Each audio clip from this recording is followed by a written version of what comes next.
그 273페이지 273페이지 보시면 그 고가주택이란 말 나오죠?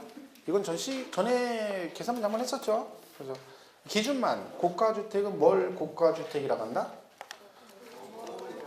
네, 실거래가로 양도가액이 9억 초과입니다. 그러니까 9억은 아니고, 그죠? 9억은 아니고 9억 초과되었을 때만 그렇죠?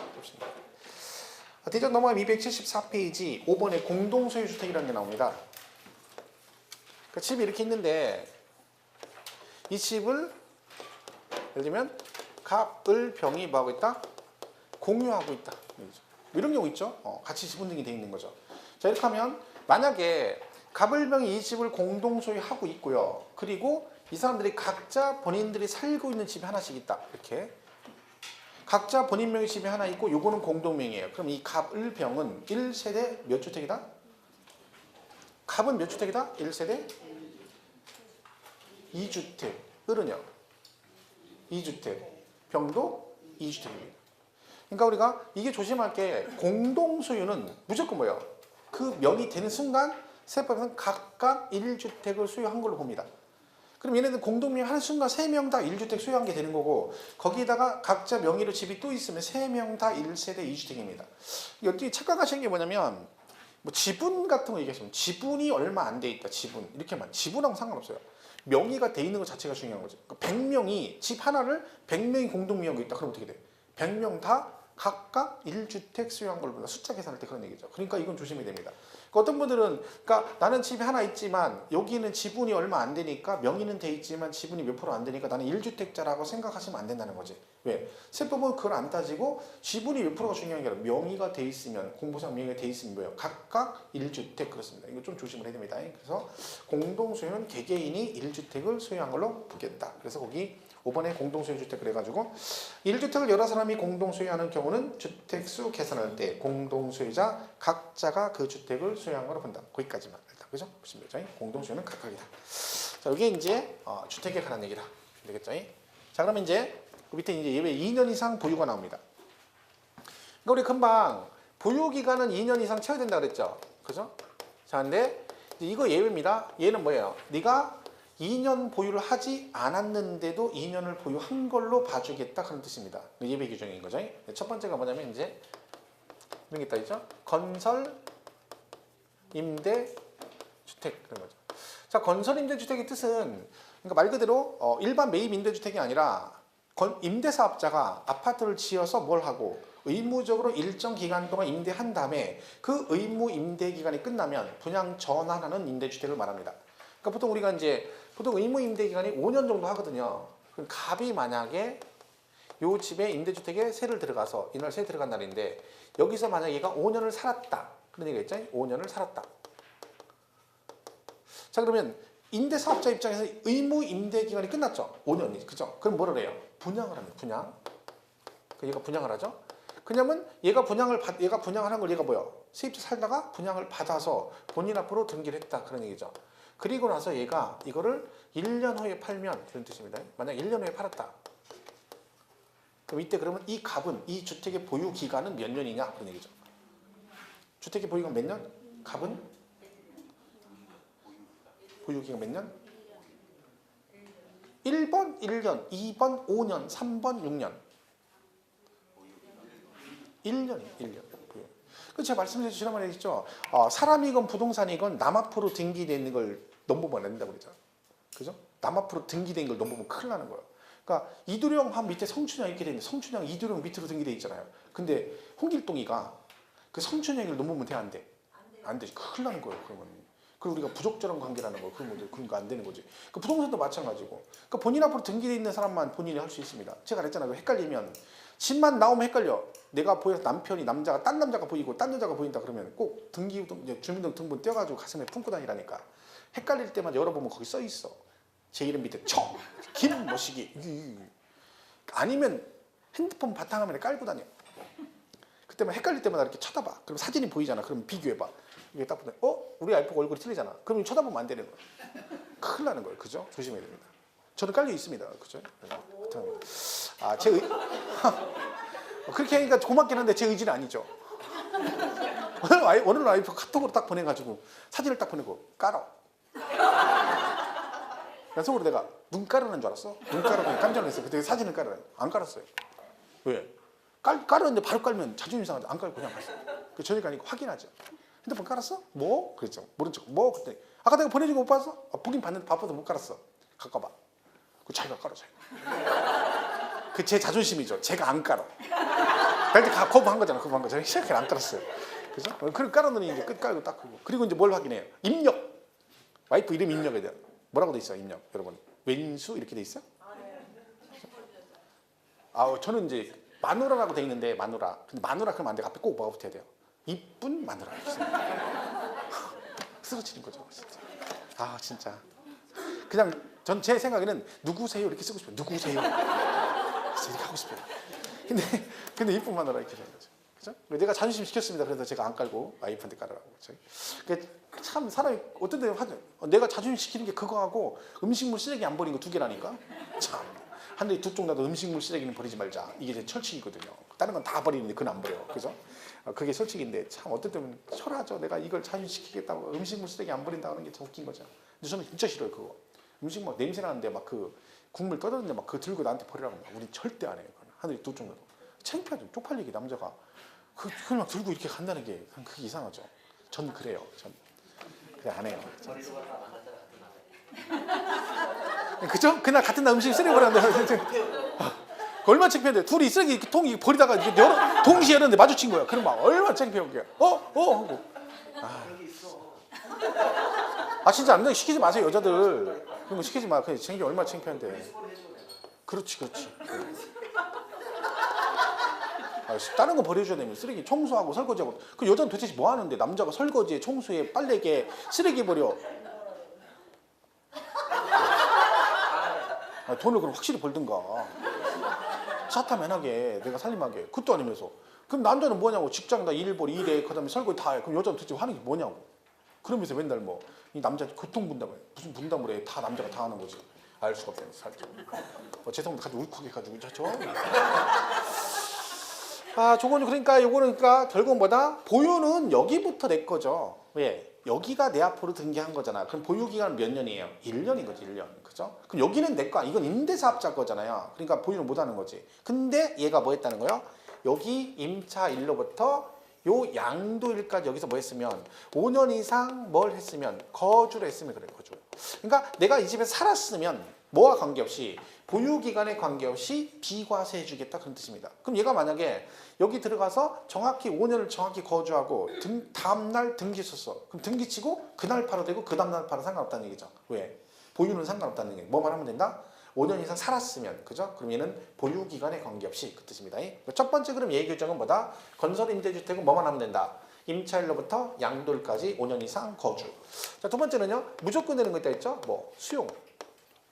수용은 무조건 됩니다. 왜? 이건 말이 맞는 거죠. 집이 내가 하나밖에 없는데 그 집이 뭐가 됐다는 거예요? 2년도 안 됐는데 갑자기 산지 얼마 안 됐는데 뭐가 됐다? 수용이 됐다는 얘기죠. 예를 들면 도로가 난다는 거, 도로가. 그죠? 그 수용되는 거니까 그냥 무조건 비과세 해줘야 되는 거죠. 강제 수용해가면서 나한테 너는 보유기간 못 채웠으니까 세금을 내라. 그럼 가만 안 있죠. 그죠? 자, 근데 문제는 수용이 이렇게 된다는 거죠. 전체를 수용해가는 게 아니라 뭐만? 일부만. 그러니까 도로 부지라는 게 무제한 넓히는 건 아니잖아요. 그러니까 얘들이 이제 도시관리계획 수립하면 지형도면 고시하면 띄워보면 라인이 이렇게 거 있어요. 계획도로. 그죠? 그럼 이 말은 뭐예요? 여기까지만 도로가 한다는 얘기고 수용을 어디까지만 한다는 얘기야? 여기까지만 수용한다는 얘기지. 이렇게. 그럼 요만큼만 수용해 갑니다. 그럼 문제는 얘죠, 얘. 이 짜투리. 그죠? 이 짜투리는 수용을 해가느냐? 절대 안 된다겠죠? 왜? 이거 수용해 가면 을이 뭐라고 하면서? 야, 누구는 입이고 누구는 주둥이고 또 이런다니까. 그래가지고 얘도 해주고 얘가 또 이것도 해줘. 그러면 얘가 병이 이것들이 막 이런다니까요. 그러면 모든 공익기사는 수용이 안 되기 때문에 그래서 이건 절대 수용은 못 해가. 대신 이 짜투리는 쓸 수가 없으니까 어떻게 한다? 요게 수용되거나 양도한 날로부터 요거를 5년 이내 팔면 그럼 뭐죠? 비과세는 받을 수 있습니다. 비과세는. 그러니까 수용은 추가는 안 되는 거죠. 근데 결론은 뭐다? 어쨌든 수용은 보유 및 거주 관계없이 비과세가 되는데 이 잔존주택이나 부속 토지도 뭐다? 몇 년 안에 팔면 5년 이내 팔면 비과세는 받을 수 있다. 그렇죠? 이렇게 보면 되고. 자, 또 이번에 또 있습니다. 아무것도 안 하고 또 마찬가지로 해주는 거 있죠. 자, 외국으로 이민가. 해외로 이민 간다. 그죠? 예, 세네갈로 가서 세네갈 이민 가가지고 거기서 저기 세탁소를 하기로 지금 결심하고 이민을 가게 되는 거죠. 세네갈, 그죠? 자, 그러면 해외로 이민을 가는데 갑자기 이민 가게 된 집 산 지 6개월밖에 안 됐어요. 그럼 집 팔고 가야 되죠. 그때는 뭐래? 너 이민 가는 건 가는 거고 집은 6개월밖에 안 됐으니까 세금은 내고 가. 이건 아닌 거지. 그래서 이민 갈 때는 보유 거주 상관없이 무조건 뭐다? 집 하나 있다 팔면 무조건 뭐 해주겠다? 비과세를 해주겠다. 이민을 안 가는데 1년 이상 장기간 해외로 출국한다. 이게 뭐예요? 예를 들면 직장 발령 나서 갑자기 외국으로 1년 이상 한 3년 나가 있어야 된대요. 그죠? 해외 주재원으로 발령 났어요. 이사 가야 되죠. 그러면 이때 남편은 애들하고 부인을 같이 데리고 가고 싶겠어요? 혼자 가고 싶겠어요? 뭘 데리고 가? 데리고 혼자 가고 싶지. 참 남편을 그렇게 믿는겨? 택동들이죠. 겉으로는 내려간다 그러지 속으로는 어떻게든지 혼자 가고 싶죠. 어떡하든지. 이번 기회에 혼자가 자유롭게 살고 싶은 거지 3년을. 그러니까 핑계댈 게 없으니까 부인한테 뭐라 그래? 당신은 집에서 애들 데리고 애들 교육상 나가면 안 되니까 한국에 있어. 그랬더니 부인이 뭐라 그래? 그 애들 교육상 나가야 된다네. 할 말 없는 거지. 핑계를 그걸 내는데 살 수 없이 같이 나가게 된 거지. 그 집을 팔아야 되잖아. 그 집을 팔게 됐네.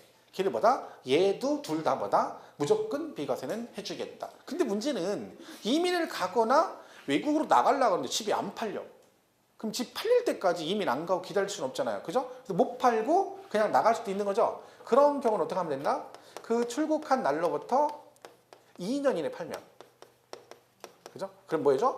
비과세 받을 수 있습니다. 그러니까 못 팔고 나갈 수도 있는 거죠. 그러니까 무조건 팔고 가라 그러면 안 되는 거죠. 그러니까 못 팔고 나갔을 때는 2년 안에 팔았을 때는 비과세가 된다. 그러니까 만약에 못 팔고 나갔는데 2년 지나버리면 비과세가 안 된다는 뜻입니다. 그죠? 이렇게 보시면 되죠. 어쨌든 2, 3, 4는 다 뭐예요? 뭐랑 관계없다? 보유거주 상관없이 가는 거고 요거는 5년 이상 뭐만 안 되고 5년 이상 얘는 거주하면 된다. 그죠? 이렇게 되는 거죠. 하나 더 있습니다. 이번에는 1년 이상 거주만 안 돼. 1년 이상 거주. 그러니까 얘는 뭐라고요? 그 집에 1년 이상 살았으면 그럼 뭐와 관계없이 보유기간에 관계없이 비과세 해주겠다 그런 뜻입니다. 그렇죠? 자 그러면 얘는 뭐다? 치약상 형편 그래요. 치약상 형편. 그러니까 뭐 때문에요? 학교를 애가 타 지역으로 학교를 지나겠다 그런 얘기를 했죠. 그러니까 애가 타 지역으로 학교를 지나가려 했는데 너무 멀어가지고 왔다 갔다 통학하기가 힘들다. 그러면 이사를 가야 되는데 그 집이 2년 보유를 못했지만 그 집에서 뭘 했으면 거주를 했으면 자 아까 거주 말씀드렸죠. 이 거주의 뜻은 뭐라고요? 그 집에 살았어야 된다. 그러니까 네가 나중에 얘가 비과세 받으려면 주민등록 전입일로부터 전출일까지 기간이 몇 년 이상이 돼야 된다는 거. 1년 이상 되면 2년 보유하지 않았어도 비과세 주겠다. 근데 말씀드렸죠. 유치원 6살짜리 이번에 강남에 유치원에 입학하게 돼서 그럼 여기서 원주에서 거기까지 혼자 버스 타고 통학 못 하잖아요. 그럼 이사 가야죠. 걔는 된다 안 된다? 안 됩니다. 안 된다 했죠. 유치원, 초등학교, 중학교는 안 돼. 그러니까 얘네들은 안 되죠. 당연히 애들인데 얘네는 보면 안 되죠. 얘네들은 뭐라? 부모님 옆에서 교육을 잘 받아라. 교육을 좀 잘 시켜야 됩니다. 그죠? 잘 시켜야 돼요. 엄마들이 교육을 잘 못 시키는 거야. 아빠들은 시키고 싶어도 나가 있는데 언제 시킬 거야? 엄마들이 시켜야지. 여기는 전철 없는 게 당연한 줄 알아요. 전철. 전철 타잖아요. 수도권 전철 타지. 야 쓰러집니다. 전철 타고 딱 앉아있으면 백발 할머니가 딱 타셨는데 딱 서 계셔. 탁 탔는데 앞에 여기 자리에 쫙 중고등학생 이렇게 앉아요. 중고등학생, 대학생들이. 아무도 안 일어납니다. 이렇게 서 있는데 그냥 서 있어. 그냥 있어. 그냥 얼굴 써보고 핸드폰 봅니다. 안 일어납니다. 골 때리는. 그 막 진짜 전철 타고 어떤 데 울컥할 때 되게 많아요. 아니 막 요새 애들이 버르장머리가 아니 원래 없어 그때는 싸가지가. 근데 애들이 상식이 없어. 그냥 그걸 자기가 앉는 게 당연한 거죠. 할머니가 서 있든 말든 자기 상관없어요. 안 일어난다니까. 그럼 누가 일어나느냐? 우리 세대가 일어납니다. 진짜로 우리 세대. 근데 제가 짬밥이 나이가 많이 안 먹었어도 딱 누가 오면 보자마자 빨딱 일어날 짬밥은 아닙니다. 약간 인터벌. 제가 왜냐면 인터벌을 좀 가져도 돼요. 왜 나보다 어린 것들도 많거든요. 저보다 어린 것들도 많아요. 제가 온 반백년을 사는데 그 나보다 어린 것들 많지. 그럼 그들이 일어나야 되는데 안 일어나고 우리 세대는 원래 일어나 버릇 해가지고 결국은 앉아있으면 찝찝한 거예요. 그래서 내가 그냥 눈 감고 가면 되는데 막 속으로 막 눈 감으면 막 계속 걸려. 막 하다가 그냥 불편하니까 에이 그냥 일어나. 그게 편해 그냥. 그럼 내가 일어난다니까 내 옆에 어린 것들 막 아들뻘도 안 되는 것들이 앉아있는데 걔들은 그냥 앉아있어요. 세상이 그렇다니까. 근데 그게 누구 잘못이에요? 우리 잘못이에요. 탓을 못하는 거야. 우리가 그렇게 키운 거지 애를. 그 참 골 때리는 거죠. 그게. 근데 막 그런 게 한두 번이 아니에요. 그럼 막 전철 탈 때마다 진짜 울컥할 때가 되게 많아요. 그럼 대부분 일어나면 우리 또래가 일어나 막 40대, 50대 이런 사람들이 일어나서 여기 앉으시라고 그래. 어린 것들에서 앉아있고. 그래서 제가 안 일어나는 사람이 있어요. 애가 5살쯤 됐어, 5살. 엄마가 같이 엄마하고 5살 정도, 4살 정도 이렇게 서 있어, 같이. 그럼 절대 저는 양보 없습니다. 왜? 걔네보다 내가 훨씬 어른이잖아. 그렇다고 내가 4살짜리한테 자리 양보는 건 아니잖아. 왜 양보를 안 하냐면 제가 양보를 하면 애 때문에 양보를 하잖아요. 그럼 애가 앉으면 안 되는 거예요. 엄마가 앉아야 돼.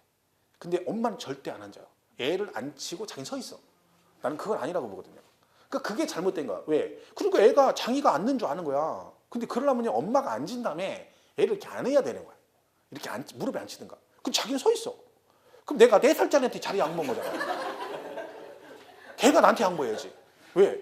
똑같이 서 있으면 그 4살짜리가 저하고 둘이 30분 동안 놀으면 우리는 못 일어납니다. 그럼 하루 종일 누워 있어야 돼. 피곤해가지고. 걔는 펄펄 날아다녀. 그럼 누가 체력이 더 좋아? 걔가 훨씬 좋아, 4살짜리가.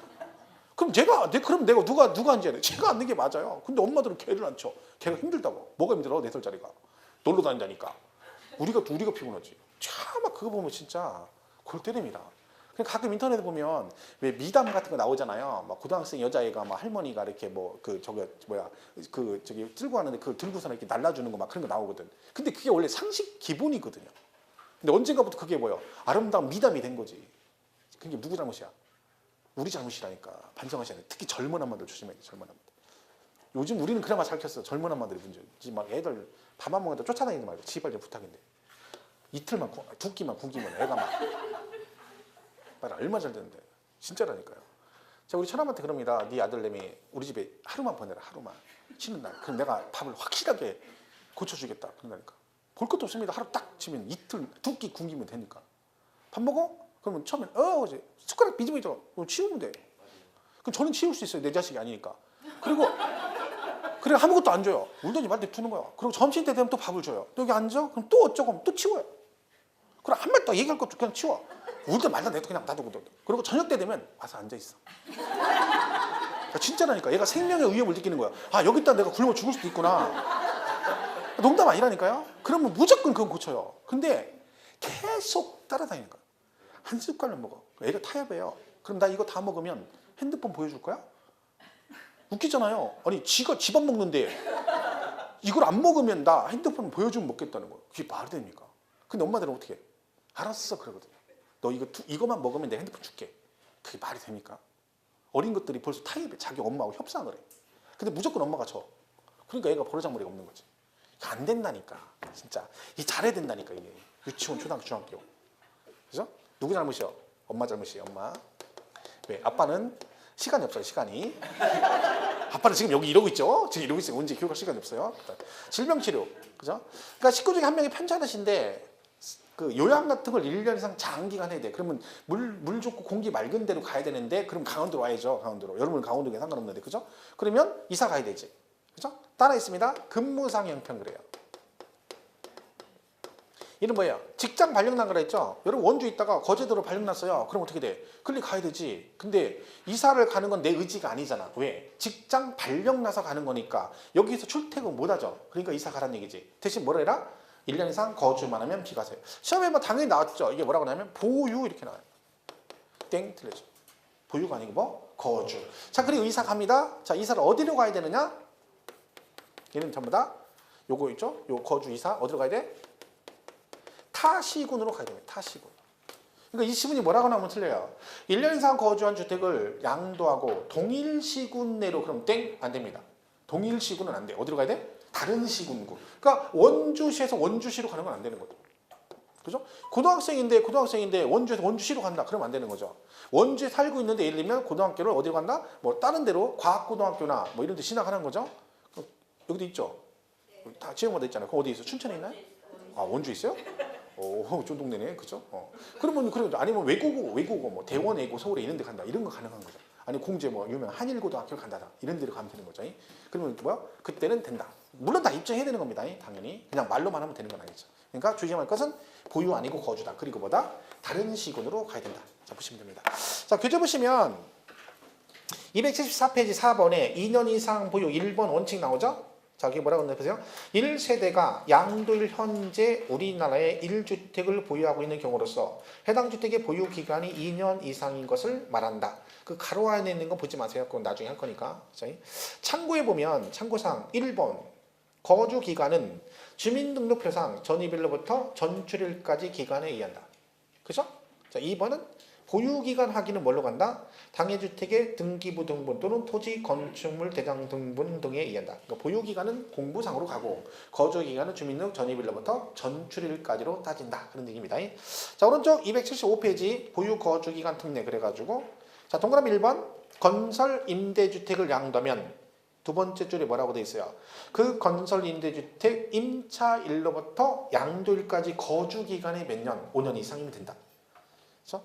그러면 수용은 주택 및 그 부속 토지 전부 또는 일부가 공치법상 아니면 그 밖의 법률에 따라 수용되는 경우는 뭐다? 무조건 비과세 해주겠다는 얘기죠. 다만 양도일 또는 수용일로부터 5년 이내 양도하는 그 잔존주택 및 그 부속 토지를 포함하는 것을 한다. 이 말은 뭐라고요? 짜투리도 몇 년 안에 팔면 5년 이내 팔면 뭐 해주겠다? 비과세는 해주겠다. 그런 얘기고요. 3번은 해외 이주고 4번은 1년 이상 계속해서 국외 거주를 필요하는 경우죠. 둘 다 외국으로 나가는 건데 얘도 보유 거주 상관없다는 얘기인데 대신 둘 다 두 번째 줄에 뭐라고 돼 있어요? 출국일로부터 몇 년 안에? 2년 이내 양도하는 경우에 한다. 이 말은 2년 안에 팔면 거기까지는 뭘 해주겠다? 비과세 받을 수 있다. 그죠? 자, 5번 치약 등 부득이한 사료 양도하는 경우. 자, 1년 이상 그다음 뭐라고 돼 있습니까? 거주한 주택이죠. 거주한 주택을 기획재정부에 정하는 그 치약, 근무상면, 질병약, 기타 부득이한 사유로 타 시군으로 세대 전원이 거주 이전을 양도하는 거예요. 어디로 간다고요? 타 시군. 그러니까 거주 조심하시고 다른 시군으로 가야 된다. 그죠? 보시면 되죠. 치약상별 기억력이 어떻게 나와 있죠? 6번에 뭐 대체주택은 이것도 나중에 할 겁니다. 하나만 지금 보지 마시고. 자, 여기까지가 이제 보유기간의 특례다 보시면 되고요. 그 다음에 이제 276페이지 가면 5번에 1세대 1주택 특례라고 되어 있어요. 이제 얘는 뭐예요? 집이 두 개인데 몇 개? 하나로 가지는 특례. 1주택으로 가주겠다. 그래? 집이 두 개인데 하나로 가주겠다. 자, 그럼 보세요. 이거는 이제 그런 거죠. 2주택인데 1주택으로 가준다는 건데 실제 실무에서도 이런 일이 많이 있습니다. 실제로. 근데 이걸 몰라가지고 자기가 두 개 2주택일 때도 비과세가 되는 경우가 있는데 몰라서 비과세 못 받는 경우도 꽤 많습니다. 그러니까 여기서 공부하니까 아는 거지. 이거 아니면 뭐 2주택이면 당연히 비과세가 안 된다고 생각하는 거죠. 그래서 못 받는 경우도 되게 많아요. 그때 어떤 분이 저한테 뭐 졸업생인데 뭐하고 전화가 왔는데 막 그 세금 관계된 거죠. 막 그래서 막 전화가 와서 막 그래서 뭐 흥분해가지고 막 열받아가지고 뭐 세무서에다 행정 소송 건다고 막 해가지고 오셨어요. 그 전화를. 그 들어보니까 본인이 잘못한 거예요. 본인이 잘못한 건데 이제 억울한 거죠. 입장에서는 세금 안 내도 수백만 원 나왔으니까. 근데 결국은 원인이 뭐냐면 임대사업자 등록을 안 한 거야. 근데 여러분 임대사업자 등록이 두 개가 있어요. 사업자 등록을 두 개를 해야 돼요. 시군구에다가 임대사업자 등록하고 세무서에다 사업자 등록을 또 해야 되는 거야. 근데요, 보통은요, 시군구에다가 등록을 하여 임대사업자 등록하죠. 그럼 그게 다 된 줄 알아요. 근데 그걸 하게 되면 지방세 혜택을 볼 수 있어요. 임대사업자 등록하면. 취득세 감면받고 재산세 감면받고 하죠. 그런데 국세는 그거 했다고 해서 국세는 혜택을 주진 않아요. 국세 혜택 보려면 어디다 해야 돼? 세무서에다 뭘 해야 돼? 사업자 등록증을 해야 되거든요. 사업자 등록을 해. 그래야 나중에 양도세나 이런 데서 혜택을 봐요. 종부세에서. 근데 이거 하나만 해놓고 남들은 뭐 하나 하면 다 된 줄 알고 보통 그렇게 생각하죠. 그분도 시군구에다 임대사업자 등록만 하고 뭘 안 한 거야? 세무서에다가 사업자 등록 안 한 거예요. 그러니까 이제 이번에 양도세 문제가 된 거죠. 그러니까 자기는 임대사업자니까 당연히 이 부분에서 양도세를 안 내는 줄 알았는데 국세청에서 세금을 400 얼마를 내라는 거야. 440만 내라. 그러니까 나는 못 낸다. 그러니까 왜 내냐 그랬더니 사업자 등록을 안 했기 때문에 내야 된다. 근데 그게 맞는 말이거든요. 근데 이분 억울하지. 왜? 자기는 이쪽에 등록했으니까 한 줄 아는 거야. 그게 아니죠. 둘 다 해야 돼. 둘 다. 혜택을 보려면. 근데 하나만 하면 안 되는 거죠. 근데 결국은 뭐 내야 됩니다. 그래서 뭐 제가 뭐라고 할 수가 있어요. 이미 끝난 얘기고 다 해서 이미 과세가 된다고 얘기한 거니까 할 말이 없어요. 그건 내야 됩니다. 무조건. 내는 사람 열받죠. 왜? 생돈 내는 거잖아. 그때 그것만 잘했으면 안 내도 될 돈인데 440만 원인가 된다는데 4,400 아닌 게 다행이죠. 그죠? 그러니까 알아야 됩니다. 알아야 돼요. 그죠? 자, 이것도 마찬가지. 1주택도 마찬가지입니다. 보세요. 1시작의 1주택이 뭐냐면 여러분 현재 집이 하나 있어요. 일반 주택이. 그죠? 그러니까 이 집을 지금 팔라고 하는데 이 집이 이제 팔고 하는데 팔고 이사 가려는데 안 팔려. 왜 그렇잖아. 원래 팔라고 하면 안 팔리고 안 팔라고 하면 자꾸 팔으라고. 그 못 팔아가지고 할 수 없이 뭐예요. 그냥 이거 안 팔고 집을 하나 사서 이사를 가버린 거죠. 신규로 집을 하나 샀다. 그런 얘기죠. 자, 이렇게 사고 나니까 집이 몇 개가 된 거예요? 두 채가 됐다 그랬어. 몇 주택이요? 1세대 2주택이 된 겁니다. 그럼 얘는 원래 뭘 팔란 거예요? 이걸 팔겠다는 얘기죠. 처음부터 팔라겠잖아요. 근데 안 팔리고 새로 산 거죠. 자, 이렇게 집이 두 개 되면 자, 뭘 팔면? 얘를 팔면 현재 몇 주택이요? 1세대 2주택이라는 얘기지. 그런데 얘가 뭐라는 거야? 일정 조건을 갖추면 얘를 뭘로 봐줘? 1세대 1주택으로 보는 경우도 있다. 그런 뜻입니다. 자, 그 조건이 뭐냐? 일단 요 집을 살려면 요 집 사고 얘가 몇 년? 1년 이상이 지난 후에 이걸 사고 그리고 얘를 몇 년 안에?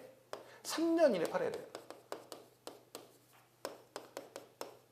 자, 그러면 현재 몇 주택인데? 2주택인데 얘를 뭘로 봐줘? 1세대 1주택으로 봐줍니다. 얘기죠. 자, 그럼 조건을 잘 봐야 되는 거죠. 자, 현재 원주에 그럼 집이 하나 있어요. 근데 그 집 산 지 1년이 안 지났으면 혜택이 없다는 뜻입니다. 근데 1년 지났으면 전국에 어디 있는 집을 사든 새로 집을 사고 그 집을 산 날로부터 몇 년 안에 팔면 3년 이내 팔면 얘는 몇 주택으로 봐준다? 2주택인데도 1세대 1주택으로 봐주겠다. 이게 특례입니다. 자, 그러면 잘 보세요.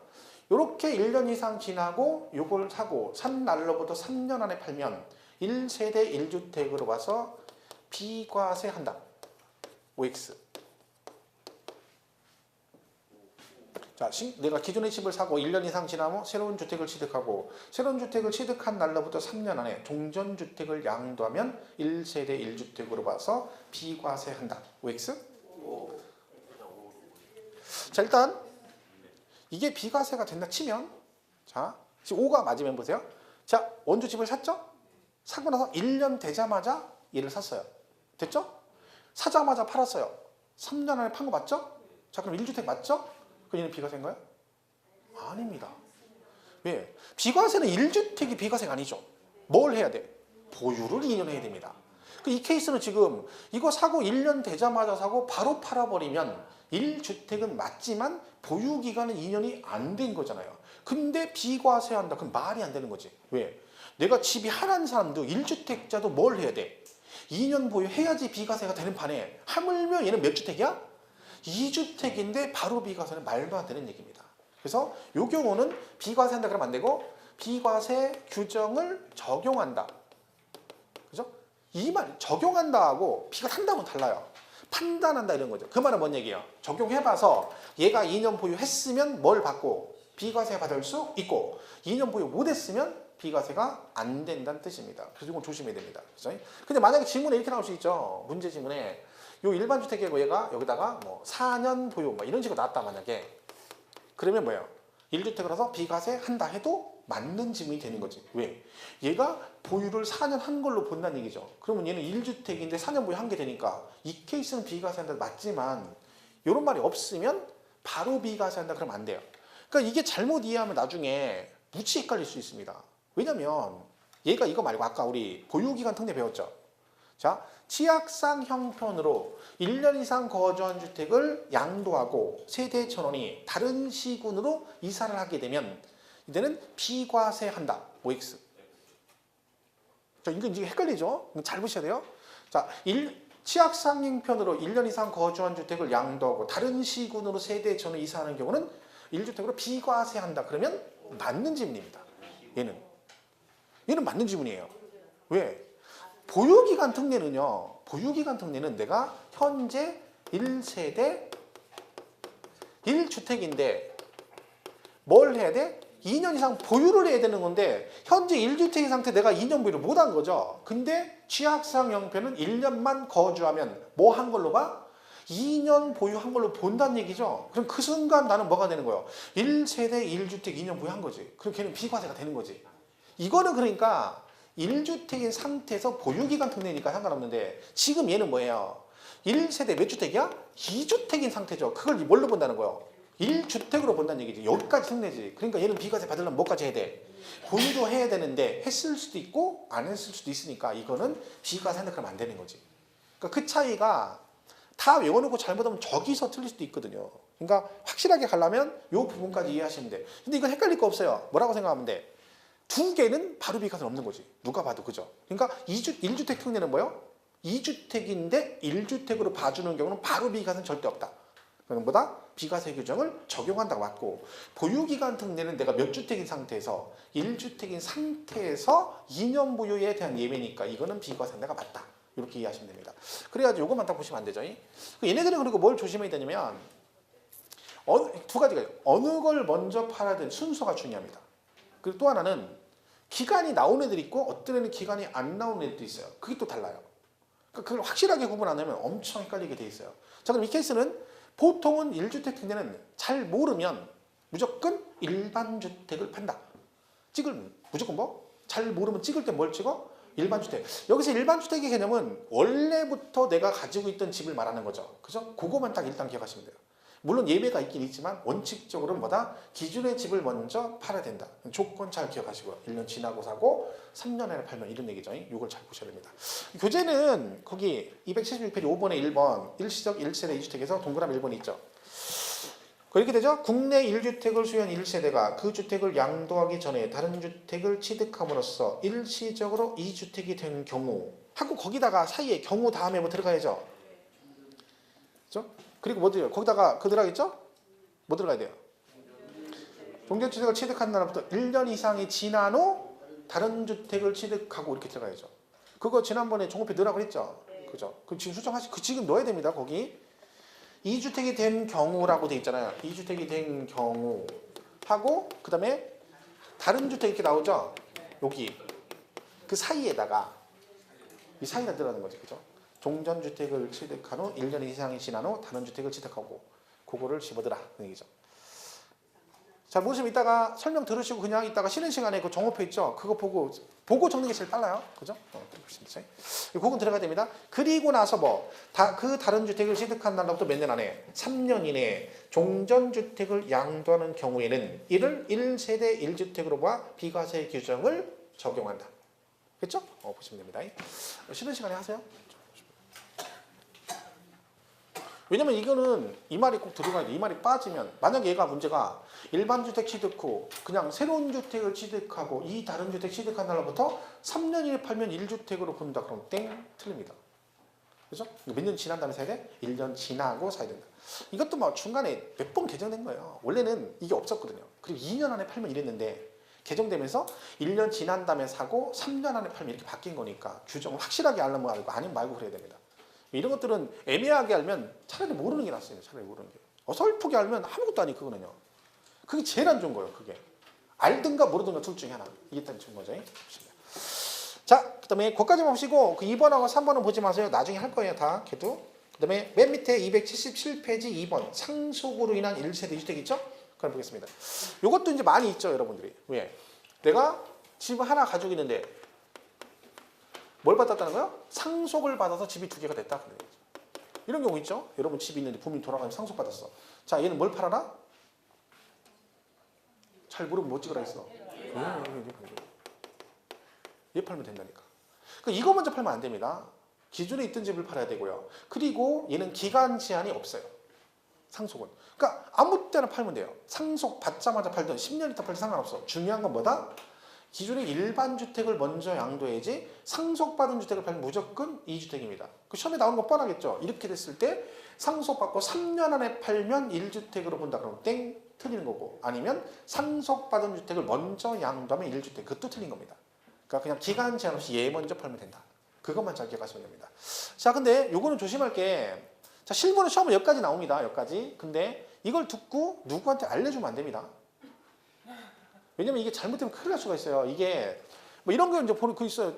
전에 어떤 학원에서 이거 수업 듣고 저한테 쉬는 시간에 오셔가지고 또 물어보시는 분이 있어서, 근데 보니까 친구가 요 케이스에 해당되는 거예요. 그러니까 그분이 듣고 나서 이제 자기 친구가 해당되니까 한 번 더 확인하려고 저한테 온 게 다행이지.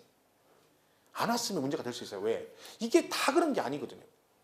이런 케이스인데도 비과세가 안 되는 1주택이 아닌 경우도 있어요. 어떤 경우? 돌아가신 분이 집이 하나만 괜찮은데 두 채 이상이면 한 명은 해당성 없어요. 이거 무슨 얘기야? 하나만 되는 거, 하나만. 돌아가신 부모님이 만약에 집이 세 채야. 근데 자식 3명한테 하나씩 줬어. 그럼 전부 다 상속받은 거죠. 하지만 그 중에서 이 혜택을 보는 건 셋 중에 한 명만. 그러니까 돌아가신 분 기준으로 주택 하나만 혜택을 보고 나머지 중에 해당성 없어요. 그럼 만약에 그분이 여기에 해당이 안 되는 주택을 상속받게 되면 뭘 팔든 2주택인 거예요. 그죠? 근데 이게 이제 틀린데 그걸 갖다가 덜컥 얘기했다가 만약에 그분이 여기 해당이 되면 다행인데 아닌 주택을 받아버렸다 그러면 세금 내야 되거든요. 그럼 비과세는 관두고. 그러니까 이거 절대 알려주면 안 됩니다. 큰일 나는 거지. 그 내가 힘들게 돈 내고 여기 어렵게 와서 배운 걸 왜 날로 알려줘? 알려줄 필요가 없습니다. 제가 말했죠. 저 시계 집에 2개나 있는데 안 차고 다닌다고. 왜? 비싸게 주고 차고 다닐 때 나한테 누가 와서 몇 시냐고 물어보는 거야. 짜증나가지고 안 갔죠. 내가 내 돈 주고 맨날 무겁게 차고 다니는데 나한테 폼으로 차고 다니는데 몇 시냐고 물어봐. 자기도 시계 있잖아. 그 시계 없대. 왜 없어? 다 있잖아 여기. 뭐? 그거 있잖아. 거기 지금 앞에 다 있는 거 이게 다 뭐예요? 시계지. 저기 뭐 핸드폰이야 무슨. 저 핸드폰 아니잖아. 시계지. 그죠? 시계 들고 다니는 거 아니에요? 100만 원짜리 시계 아니야. 그죠? 캔디폰 외로도 슬퍼도 나는 안 울어.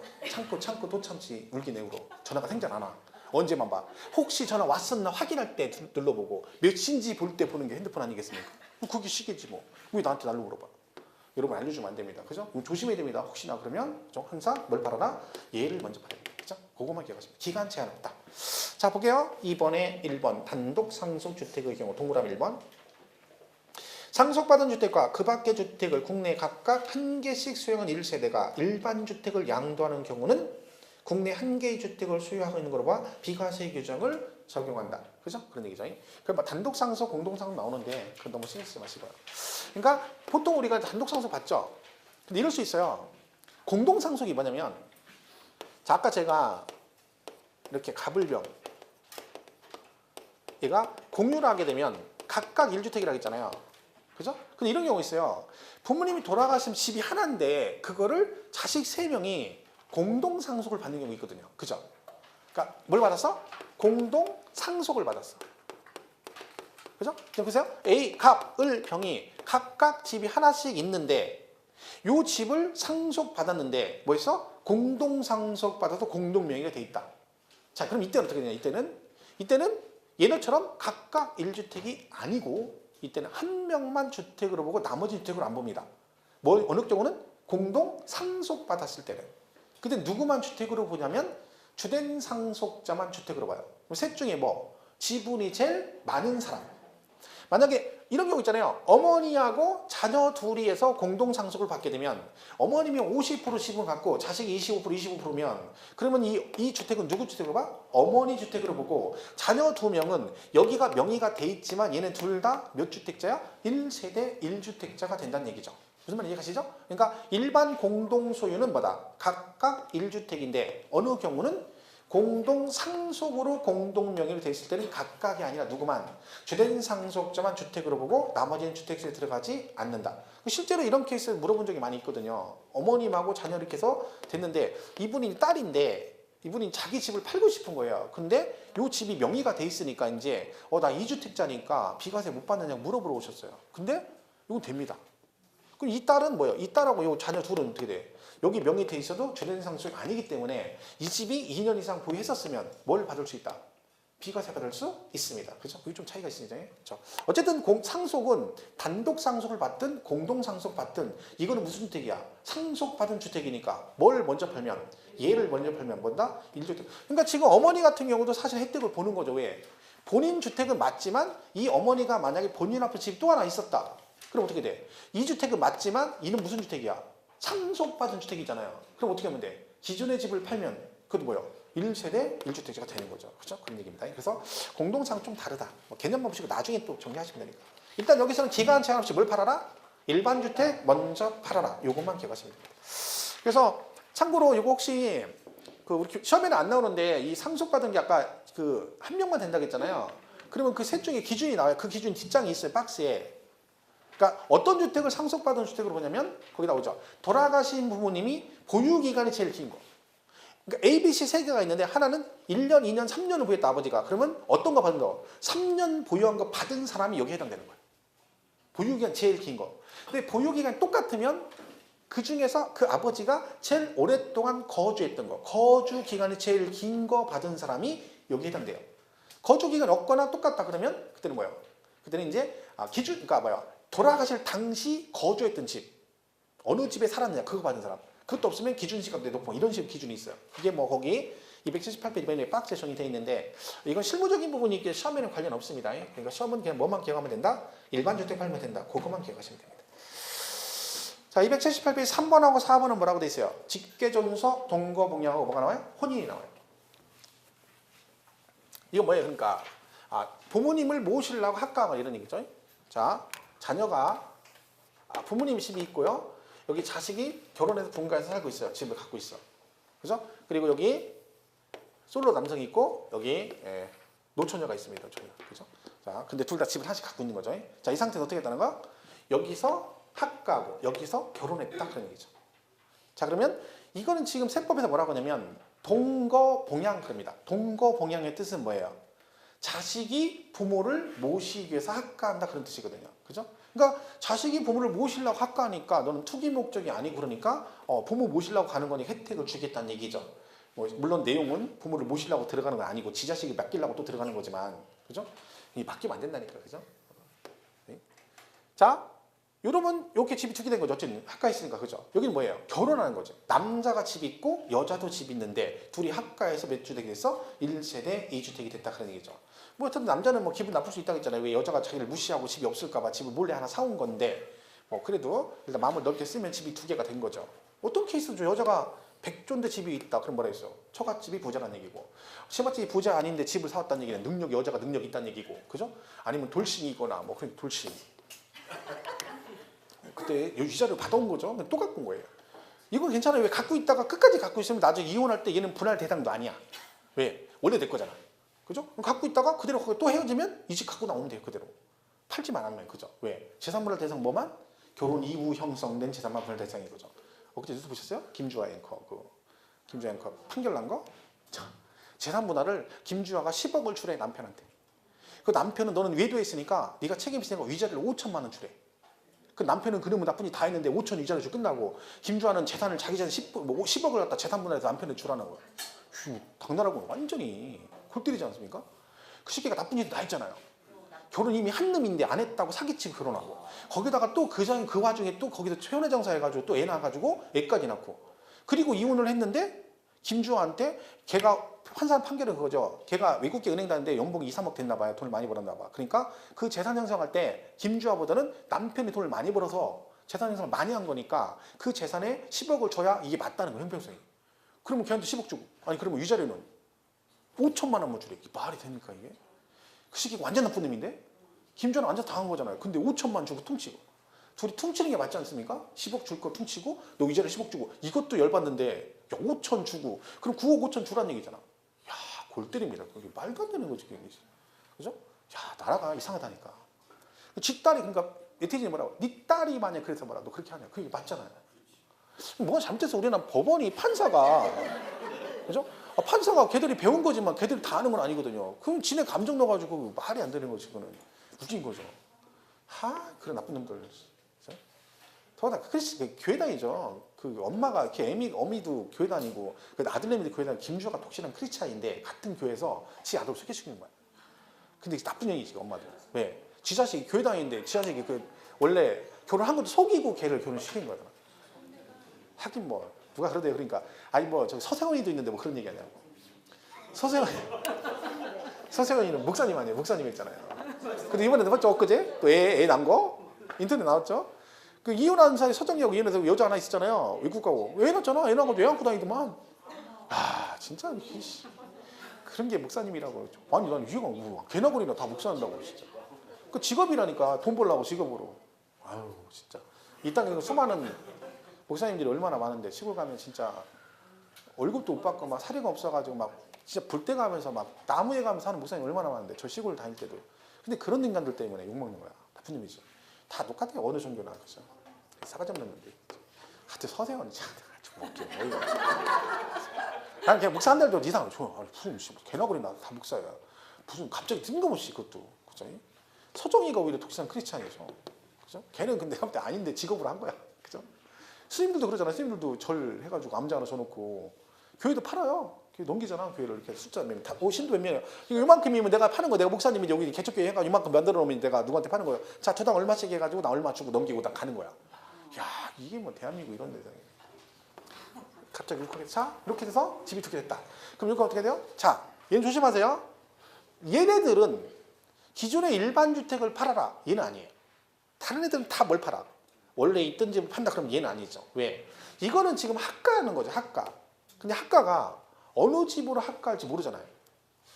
예를 들면 자녀가 부모 집으로 학가할 수 있고 부모가 자식 집으로 들어갈 수 있고요. 여자가 남자 집으로 가서 남자가 여자 집으로 들어갈 수 있는데 법으로 만약에 이걸 정해져 버리면 안 되죠. 예를 들면 부모님 집을 먼저 무조건 팔아야만이 1주택으로 본다 그러면 부모는 40평짜리 집에 살고 얘는 18평짜리 임대아파트에 자식 둘하고 4명이 살고 있는데 이 집을 팔고 두 분이 일리 가서 6명이서 흥분해 가지고 알콩달콩하게 18평 살아라. 말도 안 되는 얘기죠. 그죠? 그러니까 그리고요. 그 일반 주택이라는 개념은 뭐냐면 내 앞으로 집이 하나 있는데 또 집이 내 명의로 생긴 거죠. 그러니까 집 두 채가 다 본인 명의로 돼 있는 거지. 그러니까 원래 있던 집이랑 성립이 되는데 여기는 2주택은 맞지만 명의가 다 틀리잖아요. 그죠? 그러니까 얘는 뭐라? 무조건 몇 년 안에 5년 이내에 뭐 한 주택? 아무거나 먼저 파는 주택. 얘는 뭘로 봐준다? 1세대 1주택으로 본다. 얘는 그와 같게 5년 이내 아무거나 먼저입니다. 일반 주택 성립 안 된다 했죠? 자, 그럼 5년인데 여기는 전입신고 한 날로부터 5년이고 여기는요. 혼인신고 한 날로부터 5년. 동거날 아니고 혼인신고 한 날로부터 5년 이내. 여기는 뭐라고요? 전입신고 한 날로부터 5년 이내. 아무거나 뭐 먼저 파는 주택은 뭘로 본다? 1세대 1주택으로 본다. 자, 보시면 되죠? 자, 혼인신고 참. 아이고 결혼할 때 진짜 혼인신고 해가지고 그거 해보셨어요? 저도 막 혼인신고 하고 나서 막 얼른 저기 등본 떼가지고 막 그죠? 뗐더니 어찌나 신기한지 제 밑에 막 우리 와이프 이름이 똑 써 있는 거예요. 그래서 막 신기해가지고 전화해서 막 둘이 막 해가지고 좋다고 미쳤지 내가 진짜. 그때는 근데 그런 줄 알았거든. 막 좋아가지고 막 떼가지고 막 두고 막 둘이 가서 집에 가서 빨리 갖고 그래 막 가져가서 막 둘이 보고 좋아가지고 막 그게 얼마나 큰 족쇄인지를 모르고 진짜. 그죠? 몰랐지. 그때는 뭐 좋은 줄 알았지. 여기 젊은 청년들 결혼할 때 그 쓸데없는 등본 떼서 갖다 줘 그런 거 하지 마. 그거 해봤자 소용도 없어. 그거 그 족쇄. 이게 혼자 사는 게 제일 좋다고. 그죠? 그렇지.